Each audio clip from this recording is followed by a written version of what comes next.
Whenever you're ready. Yeah, I press the button, so probably about 3. I don't know if it does like a cutback. No idea. We'll probably be live at this point. Yeah, we are now. Yeah. I wish it would give us like a solid notification of some sort. That would be really nice. Here we go. I'm getting notifications coming through. Here we go. Mute myself. There we go. I'm always curious to see what the first opening line was before we know it's live, but I'll have a look later. Let's let some people trickle on in. Trickle. Yes. Ooh, here they come. Good evening, everybody. Hello.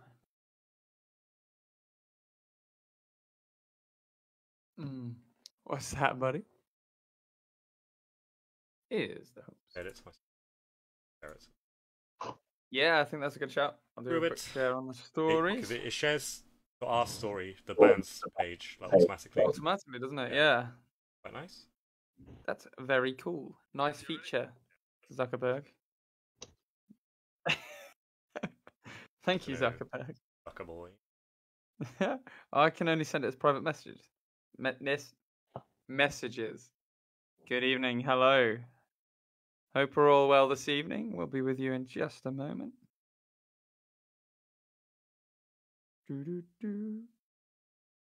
We actually do need some like elevator music, I think. Yeah, Kevin MacLeod can sort it out, I think. Kevin MacLeod? Yeah. The guy makes like all the royalty-free songs on it. Oh. If you heard it, watch one video on YouTube, it's probably his music in the background. That's fantastic. That's right. how you pronounce his name. I don't know. His last name's like MacLeod. Dude. It must be Scottish, right? I think he is. Going live. Going live. I'll give it the big purple writing. Cover my face with it. There we go. So good at stories. Well, I think let's get into it anyway. Good evening, everybody. I hope you're well. Thank you very much for joining us this evening.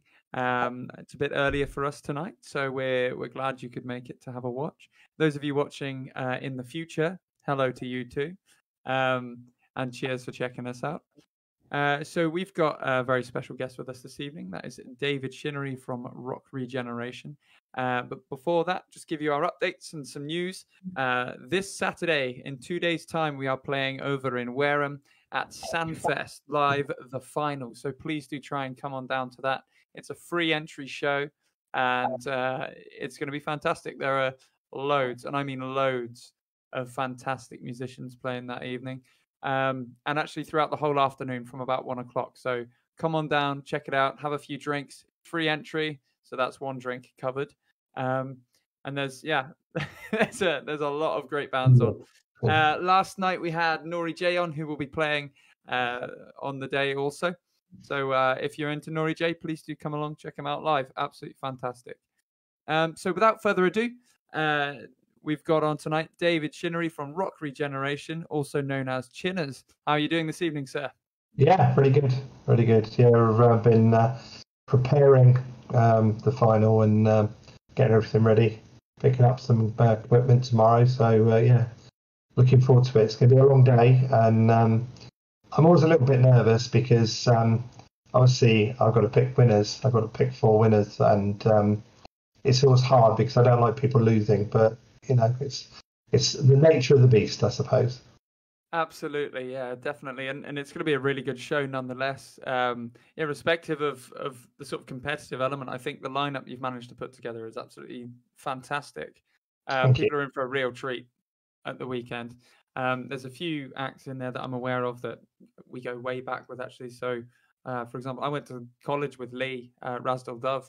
Oh, so yeah. He's fantastic. I haven't seen him play in years. We were in a little sort of jam band for a while, playing some tunes. And yeah, it'd be really good to see where he's come, actually, because I haven't seen him without a hat on. Have you ever seen him without a hat? Without a hat? Back in the day, yeah. No, he used to have ginger curls, I believe, yeah. We're in a similar boat.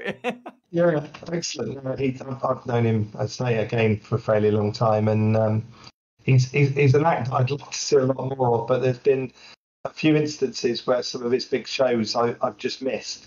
He played the Lighthouse, and I go every month to the Lighthouse, and he played with a full band, which is rare, and was in hospital. I was it was just ridiculous, but he's incredibly talented. I've recently reviewed his album, and great guy. Looking really forward to seeing. Absolutely, and that, I think that brings us quite nicely on to Rock Regeneration. So obviously you run your own reviews. You do loads of write-ups for loads of bands, especially down the local area, but also further afield. Where's the best place for people to find you? rock-regeneration.co.uk, and obviously on Facebook, or on Twitter as well. We've got a huge YouTube channel with many live videos from around the area, including a few of yours, a few dubious ones from back in the day. But we try and get out there, and it's just about helping the local scene. And it must be 10 or 12 years we've been going now, so incredible amount of work, but I enjoy doing it. So absolutely. I think we've certainly obviously interacted with you quite a few times with respect to Rock Regeneration, but how did that actually come about in the first place? Well, there was a website that I was working for before then called Dorset Rock Online, and a guy called Dan Renton, and there was two other guys called Dan actually, who were running it, and I was sort of part of it, and they were doing a very similar thing, but not on such a big scale. And the main Dan Renton wife fell pregnant, and he said, "Well, I don't think I can do this anymore because I'm having a baby." So I was like, "Okay." So it was just, that was the end of the website. My best friend John, he is the tech guy, and he just said, "Well, why don't we do a website together?" And I said, "Well, if you feel you're up for the work," sort of thing. And it sort of started off very small with a WordPress site, which has sort of grown, and there was right at the beginning, a couple of the Dorset Rock Online people joined us. We had George Fullerton, who was invaluable from the early days, and then sort of Ross got on board from BH1, and there was Vicky Richmond, who was another girl, and there was quite a few from us. I think at the moment there's probably only really about 4 of us regularly doing it, but it sort of just grew and grew, and I suppose I'm a little bit precious about it. So a lot of it I do myself, but especially the gig guide. The gig guide's my baby. So any mistakes out there, you can blame me. But I do my best to keep it updated. But it's a monster. It's an absolute monster to keep updated. But when somebody comes up to you in a pub, taps you on the shoulder and says thank you, or I've been to a gig because of you, or I've found my favourite band because of you, that's what makes it worthwhile. Yeah, most certainly, and I think it's an absolutely fantastic tool for local musicians, especially to keep an eye on the local scene. It's really sort of an all-in-one sort of place that you can find everything about local live music, and that's down to all the releases, as you say. So possibly going even further back, I guess I'd query kind of what initially made you want to work with music? Right. Well, the story goes, my mum, bless her, worked at Paul Arts Centre, and it's now the Lighthouse, but it was Paul Arts Centre back in the day. And me and my sister, it was about 1981, got tickets to see Madness at the Lighthouse, the Arts Centre as it was then. We were into ska, but I say that loosely because I remember going to a school disco and headbanging to Iron Maiden, as well as dancing to Madness. And some bright spark came up to me and said, "You can't like Madness if you like Iron Maiden." And I was like, I couldn't understand that. But I used to one minute have a denim jacket on with a DOS rag around my neck, and next I wore Harrington. So what I mean. So we went to see Madness, and the live music seed was sown. despite sitting in the back of the balcony with my two uncles as chaperones, because my mum said, oh, they're a rough crowd, them people that go to gigs. And then gradually, anybody that came down to the Lighthouse, we were then given the opportunity to get into free. So there was bands like Hawkwind, Iron Maiden, Megadeth. I got into goth bands like The Mission, The Cult, The Cure, you know, and then all the 80s bands. So lots of different bands came down, and, you know, I was in the very fortunate position that as my mother was there, I could just walk in and out as I needed to. And then I got myself a job there, and, you know, like, whatever was there, I was sort of being influenced by. And then, you know, I sort of went, you know, started going further afield and watching bands. You know, there was the Concert Travel Club, the Setchfields down the bottom of the high street, and you used to be able to pay whatever for a ticket, and you got a coach straight to the gig and back again. And things mid-80s, I went to see U2 at Wembley Stadium that way, and then a week later I went to see them at Cardiff, or, you know what I mean, whatever they were offering, I used it. So yeah, it was good. I remember one story, my mate, we went to see Def Leppard at Wembley Arena, and the Concert Travel gave us tickets. We got in, and literally our asses were touching the back of the arena. On the same week, or the next day, they were playing Bournemouth big, and we were right on the barrier. So it was just so one extreme to another, you know. But yeah, very, very eclectic mix of gigs, which you know, dragged me kicking and screaming into the world of live music. Absolutely. It's fair to say you've been around music for almost your whole life then, in that case. 17 was my first gig, and I'm now 53. So, yeah, and I'll show you something, actually. Go for it, yeah. This here may seem just like a black folder, but every gig I've ever been to is written in here. Oh, wow.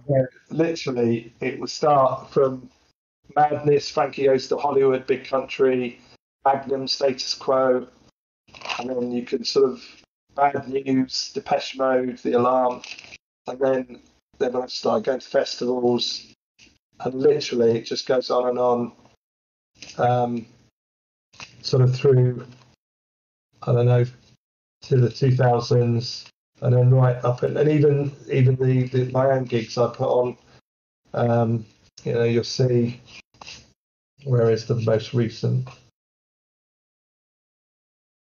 I'm running out of space, to be honest with you. Yeah. Lockdown helped this, so there you can see there's Nosfest, and the Funky Thursdays, and, you know, so it's just sort of, I can, and obviously as you get older you can't remember half of them, so it's nice. I should put it digitally, but I've never done it. That'll be quite an Excel file, that. It would be an Excel file. But yeah, it's nice to look back on. So you know, I'm quite, you know, I collect set lists and tickets and wristbands, and, you know, there's boxes in various cupboards full of crap like that, you know. But that's awesome. Well, yeah. That's a great resource to be able to look back. Actually, that's a fantastic idea. That's might be necessary sometime soon for us, Callum. Yeah, I've forgotten. If it's before 2016, I can't remember. Yeah. I was looking at my jacket, and I was like, because I was going to put my new Bloodstock wristband on. I've already got 3 on there. I thought this was my 3rd Bloodstock, but it's not. I've already been to 3 before. I can't even. They all just like merge. Yeah, you got to be a bit careful sometimes. Yeah. You know, like in my 20s, I used to have obviously a lot more drinking than I did now. But like, you know, there are some gigs. There was one I went to. You'd probably guessed by now, I'm a massive U2 fan, and my Irish brother-in-law took me to see them at Wembley Stadium on the Pop Mart tour in about '93. And on the way, we stopped at his auntie's who lived near the stadium. We had a meal and some wine, and then it was a bright idea for us each to buy a box of wine and shove the bladder down the trousers.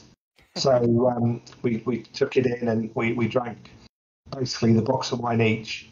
And I remember waking up into an empty stadium. We'd seen the support band, but I completely missed U2.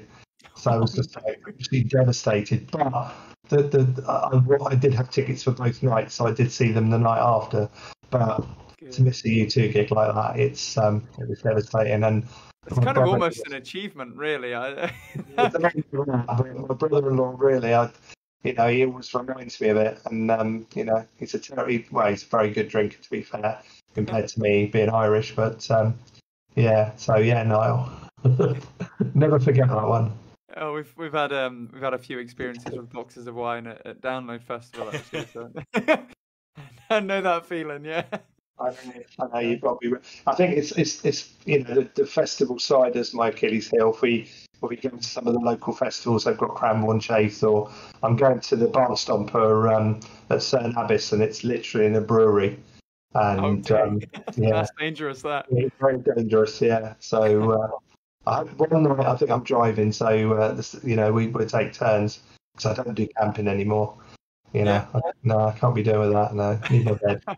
Need the dogs in the bed. I have a wife, of course, obviously, but I miss my home comfort. So even Download this year, we had a cheeky Premier Inn, which was 20 minutes away. So I know. Lucky to get that booked. I think they sell out pretty quick normally. So that's. Yeah, we do pretty much far in advance. So as soon as the lineups announced, we'll be doing it for next year, hopefully. Yeah, absolutely. I think next year, isn't it? Yeah, it's meant to be a big one for Download next year. 4 days. Yeah. 4 days. What was it? The 20-year anniversary or something? Yeah. That's going to be massive. We've had a comment in from Mr. Adam Chambers saying, "Hey, good to see you guys. Hey, Dave." Hey, so, Adam. Good evening, Adam. Hope you're well. Adam was up at Nozfest at the weekend. Myself and Dave were working on that one alongside Dave's son and also Aaron, our drummer.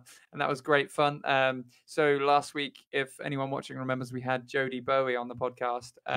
You'll be glad to know that show was a massive success, probably her biggest one yet. So that was really fun to be a part of, I think. And Dave was leading our little team. We had our team of stagehands. Yeah, I was the dad for the day, wasn't I? Yeah, it was, yeah.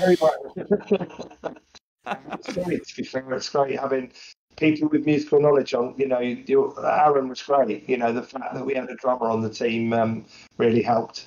And my drumming knowledge. I'll actually say, I think it was last year. It must be last year. I put a drum kit together, and the bass drum was the wrong way round. This drummer just came along and looked at me, and I just thought, "Oh my god." Do you know what? Just for any drummers out there listening, there's a fantastic Facebook page, which is a group, and it's centered around drum kits that have been badly set up, and it's it's fantastic. It's like a right guilty pleasure there. Yeah. Do check that one out. I think it's just called Drum Kits That Are Badly Set Up. Yeah. Give me a bass cap any day, but not a drum kit. Yeah, that's good. Well, we had a nice rounded out complete team, and I think it definitely made the day quite eady for a lot of bands. I think there was a lot of gratitude there as well, which is nice to hear. We've had a lot of nice compliments and saying how well run it was, and we've done a good job. But I don't think there was any problems. Everything went to time, and I don't think there was nobody complaining about anything. So I think we did, and I think the air conditioned helped, which was really surprising. Oh yes. I was spending a lot more time indoors, as much as possible, actually. So when we went out to get the waters for the side stage, that was the hottest part of the day, was just being outside. It was unreal. You were seeing, that's why I used you, Aaron and Josh, to go outside. I don't think I went outside once. You played it well. You go out and you hit this real feet, don't you? And it's just like, no, I'm staying here. Yeah, absolutely. So we'll do a few of our sort of what we'd normally have as icebreaker questions. Sure. So, Callum, have you got any you want to start off with, or do you want me to just fire away? I was thinking more relating back to, like Samfest and stuff. Is it always something you wanted to do, is to put on like festivals or get local bands in, or is it something you've just kind of felt like you had to do? Yeah. I've always put on gigs. I've always put on local gigs. I've always put on when Kips was around, we used to do like a few rock nights. And the Winchester, the Anvil, Chaplin's, I've put gigs on quite a few places. And I worked really closely with the Dorset Music Awards. I used to go to them, and I was remarkably, proud of how that came, and it was. I remember they did a heat, and there was 50 bands in 2 days at the Central, which, if you remember, Champions opposite there to Courtney, there used to be a venue called Centre Stage, and I remember going there, and there was all these heats and it was just like 25 bands a day, and I remembered it. It gave me a big education of local scene. That day I made a lot of friends that I'm still friends with now, and what the local scene like. It's incestuous. Everybody knows each other, and it's sort of you see a local band you've never heard of, and it's really surprising. Oh, I've not heard of them. And you're curious. So that really inspired me to do that, and then I worked a bit with Gareth from AMG, who I've hit it off with. He's a lovely guy, and he sort of suggested that the Sanford wanted to do something like that. Being a judge is probably the hardest, because it's very difficult, because I've had parents in the past shake their fists at me, my son or daughter is the best, and all of that, and I've been offered bribes and stuff, even back in the day when the Boscombe Community Fair was on. We did one of the green rooms in Boscombe, and this family turned up, and there was mum, dad and 2 kids. They were awful. They really were.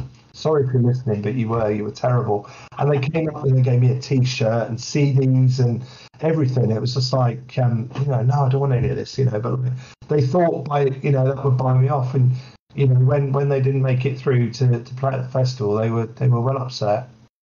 But I just try and be as fair as I can. I'm not, there's no favoritism. Somebody asked me the other day about, how do you pick a winner? I'm not musical like you guys. I'm not like amazing guitar player. I can't play drums very well or bass or whatever. And if you heard me sing, you would leave the room. But I just have this, I don't know, this sense. I can tell what a good live act is. The experience I've got. I know, who's a good songwriter, who's not, who's a good performer, and who's not. And if I'm getting the goosebumps, if they're really, if the person is getting under my skin, then I know there's something going on. And, the 8 acts that are playing on Saturday all did that for me. They all gave me that sort of feeling. And again, in my head, I have no idea, hand on heart, I have no idea who's going to win. I really don't know. And I think to be fair to all of you, I'm going to decide on the day. There are going to be a couple of other people there, advisors, who will say, look, Chinners, I think they're better than that or whatever. But at the end of the day, I'm going to decide, and you'll see me when I announce the winners. I'll be looking straight ahead. I don't want to look at anybody, because I don't want to see people upset, because I'm all about being positive and helping the scene, and hopefully, as well as the winners and losers, it brings people together, and if people in music get together, things happen. And I hope that side of it, But generally, this year everybody's been great. I've and I've offered, the people that not made it through, I've offered help with them. I've helped them get gigs. I've given them contacts. So I think when we played the Funky Thursday show, there was a real sense of collaboration going on, and I think that's an achievement in itself. Obviously, you're running a competition, but everyone is there still for each other. I didn't once get a sense from anyone that they were there just to like dominate or anything like that. They were there to support each other, there to support the music and support the scene, and I think that's a great takeaway. That's an absolute great takeaway. Exactly. That's the aim, really, and. I don't want anybody to go away and feel they're used or anything like that, because, I've been given a job to do by the landlord. The landlord wants me to do this, this and this, and that's the format we've created. And, virtually everybody has been very positive. I'm very conscious that the band, the band's acts, singers, songwriters are playing for free when, a lot of them would normally get paid. But obviously opportunities like this, sometimes that's the way it is. But I would like to think, you look at the last year's winner, Aaron, he's done so well. I'm so proud of him. Been fantastic this year, especially. You look at our gig guide. He's everywhere. And he's he's confirm that is Mr. O'Shea, is it? Aaron O'Shea, who will be Perfect. on Saturday. Yeah. Yes, he will indeed. be presenting the prizes. Bless him. Oh, absolutely brilliant! That's awesome. He's the nicest guy. He's so nice, and he's such a talented musician. And the best thing about him, he doesn't come with any ego at all. And I don't even think he felt that he was as good as he is. I think there was that. He was talking to me recently about finding another singer for his band or something along those lines. And I don't know, we went to see them recently. We were like, you don't need to do that. I mean, if you're going to, we can give you some recommendations, sure, but you don't need to by any stretch. It sounds great. Have you seen his band lineup as it is now? Yeah, before we went with the young kids, are phenomenal, and Aaron is a great guitar player, and I suppose I can see his point of view in the fact that if he gets the lead singer in, then obviously he's got the room to play, room to move. It's a bit like the Saints of Sin situation. Josh and Capulus have joined them, and Josh is a great guitar player. And the first thing I said to the band, I said, "Oh, you're going to use Josh's guitar?" And they said, "Well, no, that's not really the plan, because we want a proper front man. We want him out there whipping the crowd up." And at the Paul Harper Festival, he was climbing up the circus tent in the middle of the pole. And and again, that sort of front man, from my point of view, growing up, I love a good front man. An engaging front man. There's so many out there, and when you watch, somebody like Baz from Massive Wagons or Shane from Those Damn Crows, they're the reason engaging the band, and absolutely. And I can see Aaron's point of view, but again, it's difficult because you love what he does, yeah. Yeah, I think it'd be interesting to have a chat with him about that on Saturday, see what he's saying, see what he's thinking, because maybe following a few shows that you've played, he might have changed his tune on that. Pun not intended, but it'd be nice to hear what he's thinking there. Another takeaway I got from that, by the way, was the point that you say you're not musical, so judging is difficult. I think something quite interesting to point out there is a lot of musicians, I would say, wouldn't necessarily be the best judges of a performance, because definitely in our style of music, in the heavier and the rock side of things, you get a lot of very technical players who are so focused on the sort of intellectualism of how the parts played, or what particular scale they're running for their solo. They forget that it's a performance, and it's like playing to a room of other guitarists, which is not the aim, I would say, of any artist, any act that wants to really break through the mold. They want to get big. Most people don't play music.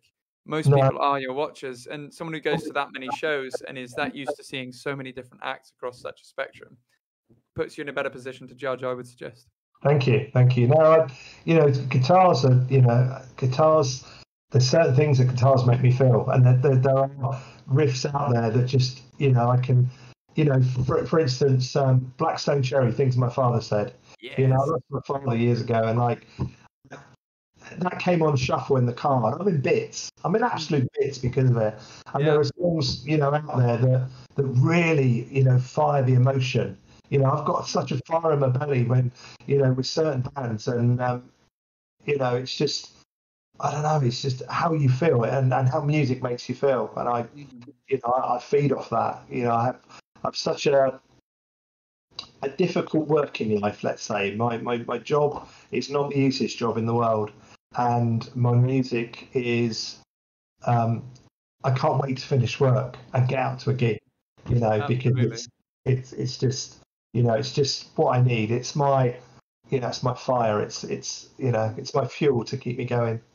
My youngest son said to me once, he said, "Daddy," and this is when he was really little, "Daddy, if you had to pick between music and family, which would you pick?"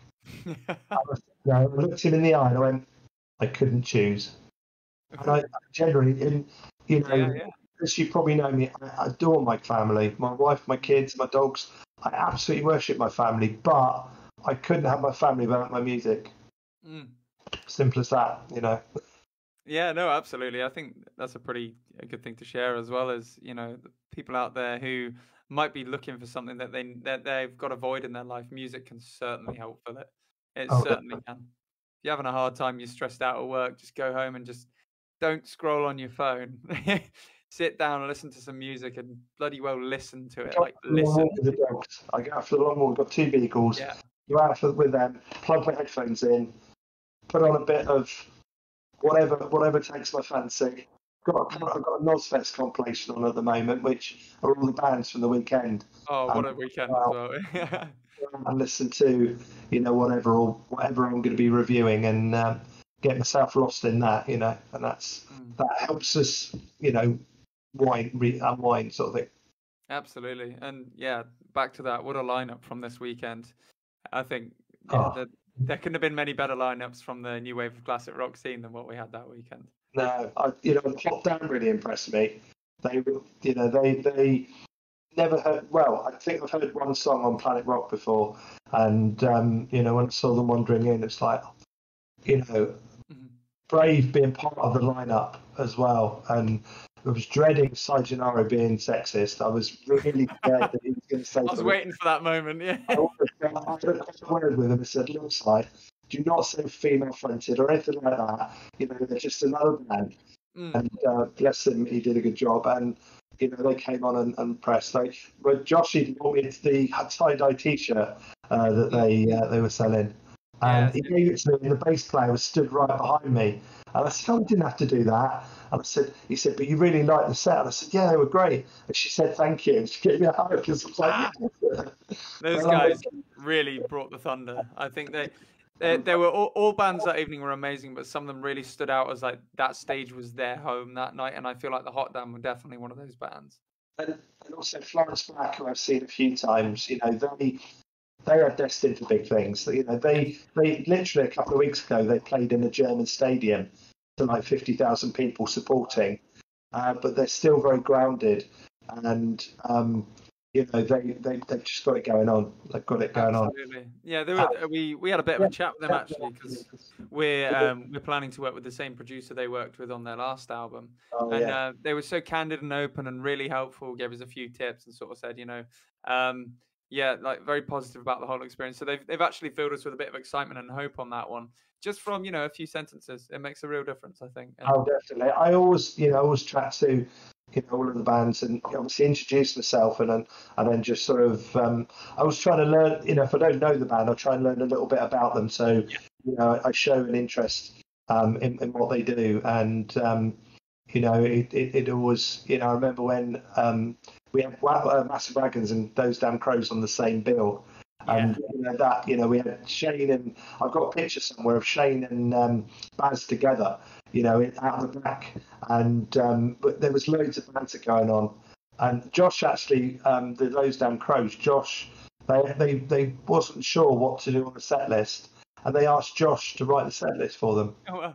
And he's got it on the wall, all signed. Oh, legend! And it was great. It was like I wrote that, last gallery, we were watching them. A download, I was like, oh yeah, we stage managed to these guys, It's so cool, isn't it? Yeah. It is. It's so cool, and that is a real great event, and I can't thank Jodie enough for putting the faith in me to start with to help her, and I think she realised the first show, the first Nosfest, we made some mistakes, openly, we made some mistakes, but we've learned from the mistakes, and the last couple have been, amazing, and absolutely. I'm sure, I mean, it felt really polished this year. So, I mean, it's all a learning process anyway. I think a lot of bands coming down might sort of forget that sometimes it is someone's first rodeo in terms of stage management, or it is in terms of organising a show of that scale, and but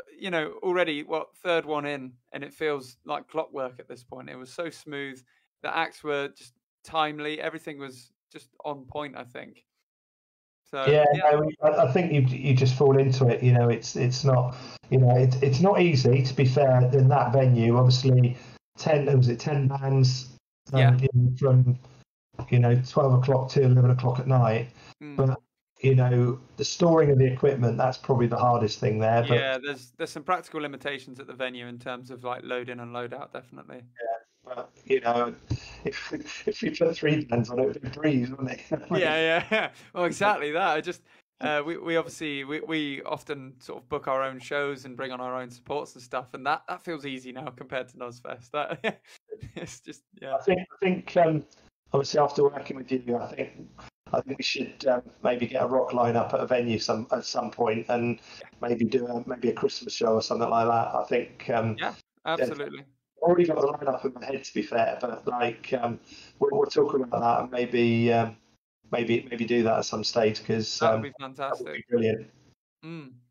Yeah, and locally there's plenty of venues now. Obviously we've got the Bear Caves just opened up. That is really cool. I really enjoyed playing there. So I think Zephyr still has plans to put on more live music at some point. We've been playing at Obsidian, which is a smaller venue. Yeah, it's really cool. It's a really tough load in and load out because the stairs are so vertically inclined. But yeah, fantastic show. That they seem to have like a natural crowd that sort of are at the venue. So they really are a great addition to our sort of regular fans. And yeah, great energy, great feel. All the organisers really relaxed. I went to Capulus at Chaplin's the other night, and I popped in there afterwards. Just I think it was sort of an open jam on, and I just went to just have a look at it. But there's also a venue just over the road from that called Number 11, and it's a boutique during the day, but it's got a little stage in the corner, and it has acoustics at night, nice. Which I think there's an artist called Jack Grace that sort of is involved and runs it, and that's cool. It's nice, and it's nice to have alternative to Chaplin's as well. In Boston, it's sort of building up a bit of a scene there. There's another one rocking up as well. There's a kind of theatre. I can't remember the name. We went to check it out, and it was really cool. But it's like a theatre in Boscombe as well. But you wouldn't know it's there till you're already in it. It's one of those. I'll find out more about that and bring that up on the show. Shelley Theatre, is it? No, the Shelley. We shot a music video at the Shelley Theatre, I believe. Yeah. That's a cool theatre, though. I really like the rustic vibe in that one. Yeah. Yeah, there's so many opportunities there. We just had a message in from Alex Incani. She says, "Hey guys, good to see you all on screen." Hello, Alex. Hope you're well. It's been quite a long time, so I hope everything's going well, and I'm looking forward to seeing what you've got coming out with. I believe it's I'm No Chess Man now, isn't it? Yeah, her similar work is great. I do like Alex very much. She played at a couple of open mic nights, and I started playing with Capulus, but I've not got around to seeing them in I'm No Chess Man. I've seen them before, but before she was in them. But I do look forward to seeing her. She's a great artist. Absolutely. When I was working at the studio, she was definitely one of the standout artists who came in to record. She's just got such a powerful voice on her. So I said to her when she sang for me that you wouldn't know she's Italian. No, she doesn't sing with an accent, which absolutely. It's really, you hear some of the Scottish people and you can tell they're Scottish immediately, but she's got such a pure voice that no accent comes through. But no, very, very lovely girl. Very lovely girl. Absolutely, she is. Yeah. So I'm quite aware of the time. So we've got a few more questions for you before we call it an evening. I guess we're probably out of these. Which one should I go for? Let's go with what is your earliest memory of music? Right. My parents used to live in London, but before I was born, they moved to Swanage. We lived in a DIY shop in Swanage High Street. And that was I was born in 1969, believe it or not. And around the early 70s, the radio was always on and there was always stuff on. And I think I was bought, this isn't my first single, but I was bought Galloping Home, which is the theme tune to Black Beauty. And that was a song that was, always sort of in my head. And I think it's like Champion the Wonder Horse, who was on TV. But my parents had a rather dubious music taste, to be fair. They listened to the likes of Barry Manilow and Johnny Mathis and Barbra Streisand. That was the Sunday morning theme track. But when Tesco's first opened in the Dolphin Centre, where Sports Direct is now, there used to be a Tesco's, and they used to have a music area, and I think it was before MTV, but they had a screen in there, and they had pop music videos showed on there. And once, I think it was Friday night, we used to had a cafe upstairs, and Mum and Dad used to go up there to do their weekly shop, and we used to have lunch, tea there. And me and my sister used to go off to this music thing, and we were given, I think it was £1 each to buy a single. We bought a single each week. So, I remember, I think it was The Police was one of my first singles, and my sister Marie was buying some cheesy pop that I used to try and persuade her, come on, try buy an Iron Maiden single, or Judas Priest or something like that. But we always used to come over with that single. We had our record player, which is it was like a laptop case, with a handle on, and we used to put the singles on, and they got played to death, and the B-sides. We learned the B-sides really quickly as well. But that was, I suppose, the main thing. And we used to get a single a week. We had a pile, and then we got an album at birthday or Christmas that we used to get into. But yeah, it was quite good. I think there's almost something a little bit sad that we kind of miss out on that now, because obviously we can just access any song anytime, YouTube, Spotify. It's not that it's necessarily devalued it, but certainly I think that whole physical experience behind, going to the shop once a week, getting your single, I think it definitely made it feel a lot more special, I would imagine. It's a bit of a shame that we don't have that. I'm wondering what, as we move further into the digital age, what kind of new and innovative ways we'll have of actually consuming music. I know it's very hard, isn't it? I've become a bit of a compilation fan. I get in the car, if we're going off on a long journey, I've got my compilation organised, and if it's the family in the car, there'll be an argument of one wants Glory Hammer or whatever. You know what I mean? It's a good argument to have, though. You too, or whatever, But it's very difficult. I still love an album, and I find it really hard. When you get a new album by a favourite band, you listen to it to death, and you discover things about it. You sit there with the album sleeve and read the lyrics. But it's funny, when I was chatting to somebody the other day, and if you go back to the 80s, but even the cheesy number ones, I know every word to every song of all the 80s tunes, but I don't necessarily know all the, if I grabbed the latest Alter Bridge album, I wouldn't be word perfect on it, because I probably won't have listened to it as much as I did stuff in the 80s. I've no idea why. Maybe time, I'm not sure, but I think I found a lot of people of my age find the same. I must admit, even at my age, I kind of get that to an extent, because for example, I'm a big fan of Shinedown, and their latest stuff is so good. Oh my god, I can't wait. Have you seen them live before? Yeah, I saw the download this year, and I saw them supporting Disturbed.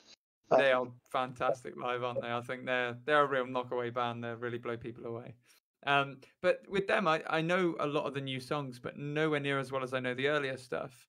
And I went to what I'd call my nostalgia weekend special recently, which was Red Hot Chili Peppers and Green Day on the same weekend. And I completely forgot how many words I knew to those songs. It was like every time they played, I was like, wow, how do we still remember this? It's been like 15 years. It's crazy. The family joke at the moment is Dad's listening to Shinedown again. Since download, I've had every album on in the car. I don't know about you. They're one of those bands that convinced me when I saw them live. I was like, wow, this is something else, actually. To be fair, when I saw them with Disturbed, they didn't grab me, because I suppose I was really into Disturbed, and I was loving this. I don't know how long ago it was. It was a lot. I think Sound of Madness was out, so that's probably how long ago it was. But seeing them at Download this year, again, it was a casual thing.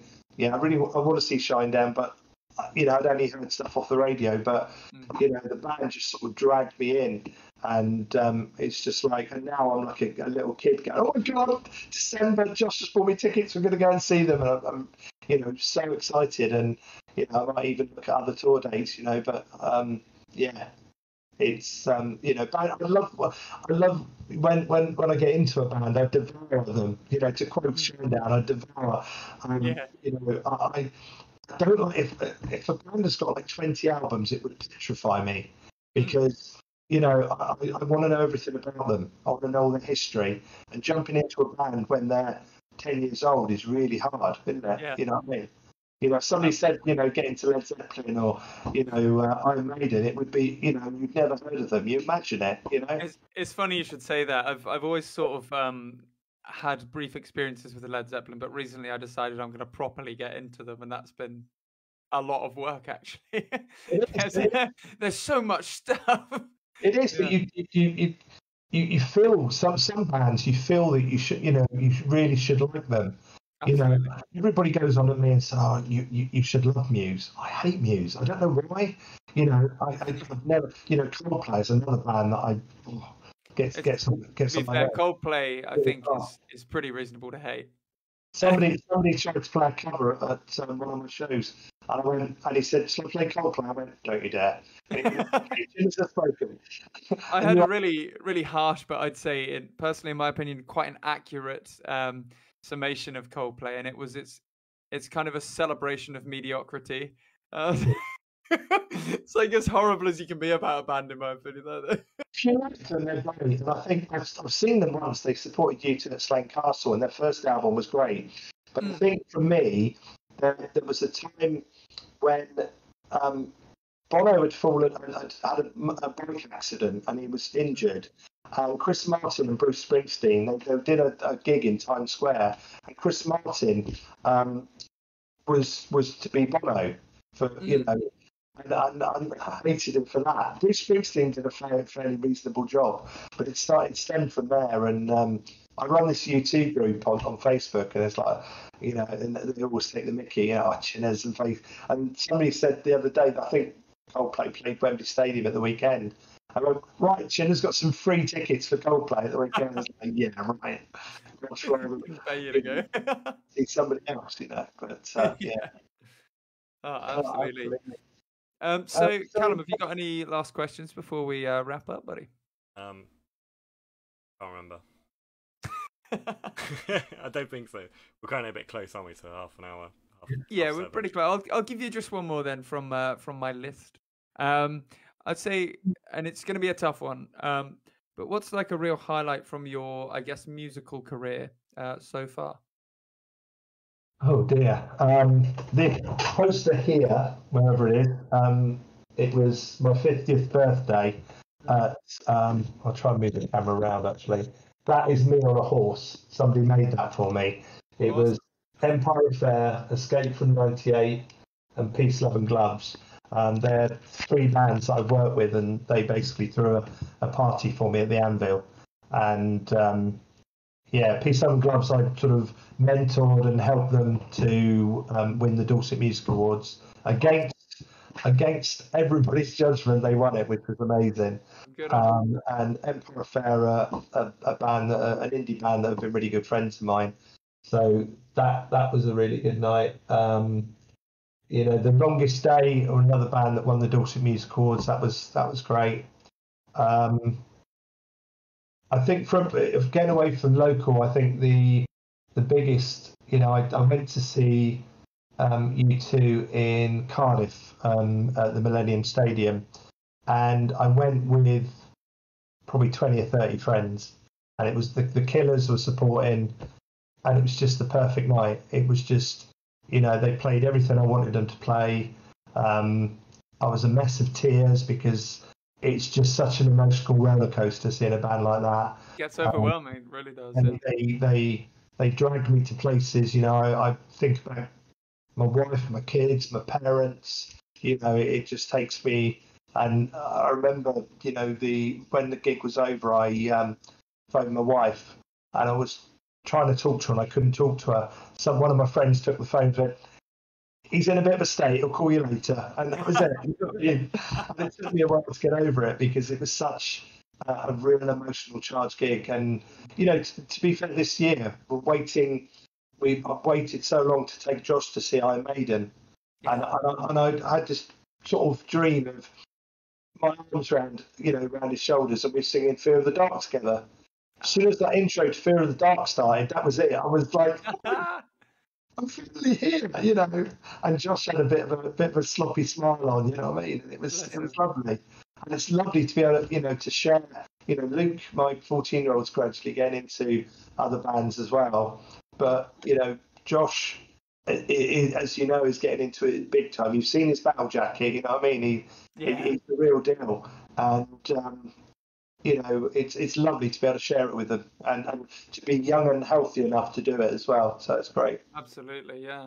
There's something absolutely magic about that. Sharing a new band with your friends is There's so many great you know, musical experiences. I'm very fortunate, and you know, I've lived an amazing life, you know, within the music, and hopefully long may it continue. Yeah, absolutely. Well, you know what? Thank you so much for coming on with us this evening. We really appreciate having you on. Yeah, genuinely, really nice chat. Before we do go, just to give people a reminder, where is best to find you online? You can find me at www.rock-regeneration.co.uk for the biggest gig guide in the Dorset, Hampshire area. Lots of reviews, and my son in the corner taking the mickey.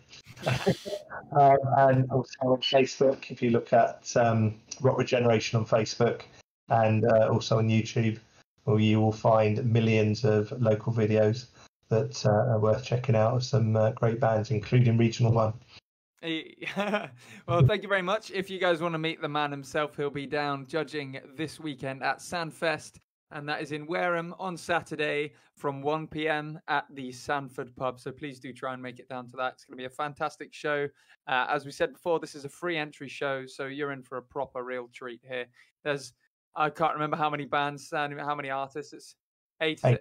Yeah. 8 acts for the price of a beer. Yeah.